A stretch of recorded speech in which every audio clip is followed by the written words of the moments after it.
네, 안녕하세요. 전기설비 점검 주체가 누구인지에 대한 논란이 많은데요. 전기안전관리자가 해야 된다는 사람도 있고, 전기설비 담당자가 해야 된다는 논란이 많습니다. 이와 관련해서 말씀을 드리겠습니다. 설비 점검 및 관리자 선정 관례는 전문 인력, 업무 분장, 법정 자격에 의해서 시행을 현장에서는 시행하고 있습니다.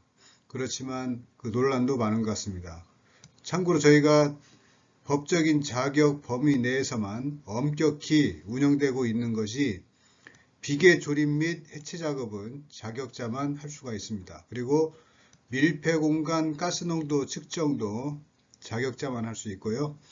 방폭 설비 점검은 자격자만 할 수 있는 곳이 가스공사만 이렇게 시행을 하고 있습니다. 한국 사회는 자격 보호자와 어시스턴트라는 보조를 허용하고 있는 상태라고 판단이 됩니다. 공인중개사 같은 경우는 중개 보조인이 도움을 줄 수 있고요. 전기안전관리자 같은 경우는 보조자의 협조가 가능하다고 판단이 됩니다. 현재 전기안전관리자를 설비 담당자로 선임을 하려면 전기기사 등 전기안전관리자 유자격자가 대폭 생산 또는 배치가 되어야 되는데 사회적으로 현실적으로는 그러지 못하기 때문에 전기안전관리자에게 전기설비의 모든 것을 점검하라고 하는 것은 다소 오해 또는 어려움이 있는 것 같습니다. 전기안전관리법 22조에 전기안전관리자의 선임 등에 관한 규정이 있습니다. 여기서 전기, 기계, 토목 분야의 기술 자격을 취득한 사람 중에서 안전관리자, 그러니까 전기안전관리자를 선임하도록 이렇게 하고 있고요.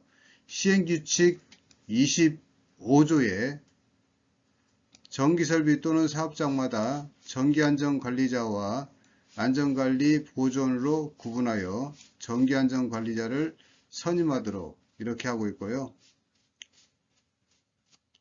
법 22조 1항에 그 전기설비의 소유자 또는 점유자는 전기안전관리 업무를 위탁받은 자의 소속 기술 인력으로서 전기설비의 설치 장소의 사업장에 상시 근무하도록 이렇게 하고 있습니다. 결론적으로 그 사업장에 근무하고 있는 직원 중에 전기안전관리자의 자격이 되는 사람을 전기안전관리자로 선임하도록 이렇게 하고 있습니다.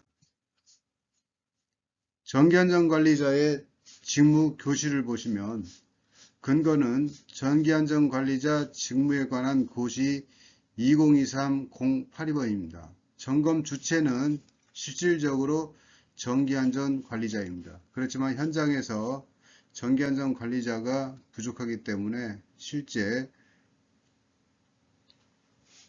현업에서 적용하는데 한계가 있고 이를 위반해서 처벌받은 실적은 희박하다고 이렇게 할 수가 있겠습니까? 점검 분야는 무정전 전원장치, 전기설비, 연료전지 등 분야가 많습니다. 하단부는 점검 일지인데요. 절연저항 측정, 누설전류 측정, 접지저항 측정, 고압 이상의 전기설비 점검, 변압기 점검, 계전기 및 차단기 동작 시험, 적외선 열 화상 측정 등 점검 분야가 상당히 많습니다. 그리고 3조에 전기안전관리 규정의 작성 의무도 있는데요. 전기안전관리자는 전기설비의 일상점검, 정기점검, 정밀점검 절차, 방법 및 기준에 대한 안전관리 규정을 작성하도록 이렇게 하고 있습니다. 그리고 전기안전관리자는 해당 사업장의 특성에 따라 점검 종류에 따른 측정 주기, 시험 항목을 반영해서 매년 계획을 세워서 점검을 하도록 이렇게 하고 있습니다.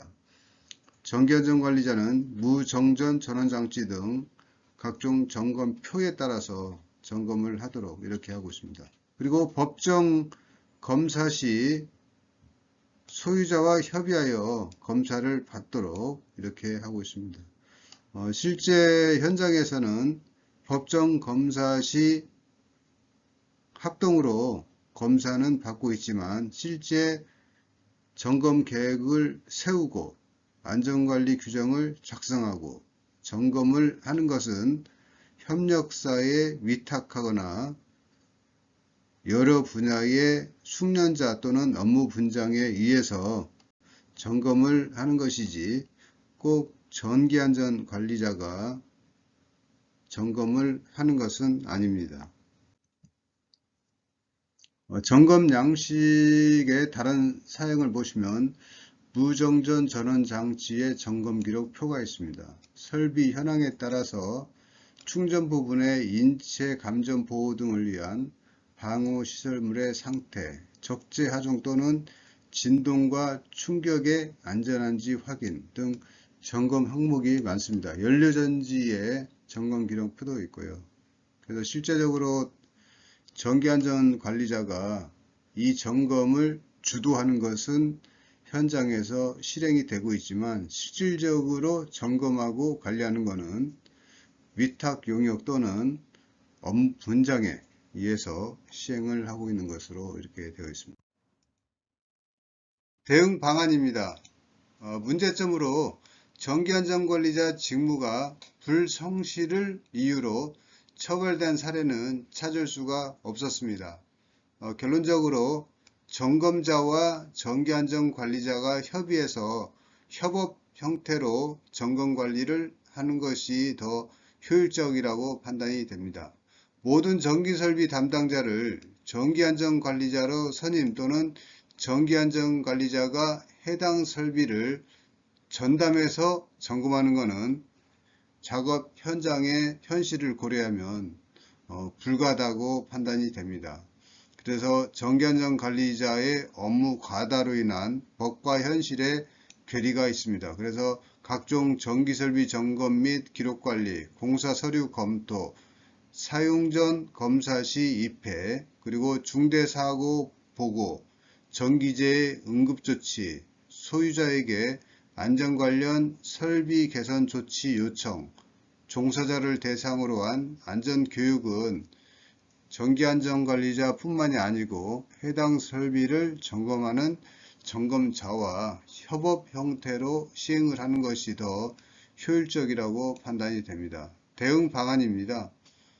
설비 담당자가 설비 보고를 하는 것이 좋습니다. 결제 라인은 담당자, 전기안전관리자, 부서장 형태를 유지하는 것이 좋습니다. 확인은 점검 주기별 점검 결과를 기록 관리하는 것이 효율적으로 판단이 됩니다.